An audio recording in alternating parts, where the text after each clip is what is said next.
Welcome back to Chinese0tohero.com. Now let's take a look at a new grammar point. In Grammar 1.9.1, we looked at how to express locations with 在. For example, I'm at my friend's home. 我在朋友家. He's at the hospital. 他在医院. Now we change the sentences a bit. Now there are actions in the sentences. How do you think we can say these in Chinese? I'm having tea at my friend's home. He works at the hospital. Now there are verbs in the sentence. How do you express the same ideas in Chinese? In this grammar video, we will look at how to say where an action is taking place, how to specify the location of an action. Let's turn our textbooks to page 66 and take a look at grammar point number 3.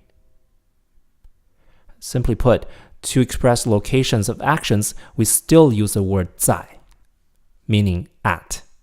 The word 在 doesn't change. What changes is just the different sentence elements. For example, I am having tea at my friend's home. 我在朋友家喝茶. So the construction is 在, meaning at, plus place, plus the verb. Another example, they are reading books at school. 他们在学校看书. 龙江，你在做什么？我在看书。你在哪里看书？我在家里看书。很好。 Another example, he works at a hospital. 他在医院工作. Always make sure to put location phrases before the verb. The location phrase here is underlined, at a hospital.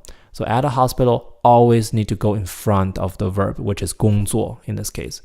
他在医院工作 and not 他工作在医院. Never 他工作在医院. Always 他在医院工作. My son works at a hospital. 我儿子在医院工作. All right, time to test your skill. How do you say, I am reading at my friend's home? 我在朋友家看书. How about, my friend works at the hospital? 我朋友在医院工作. 我朋友在医院工作. Thanks for watching. Now see you in the next video.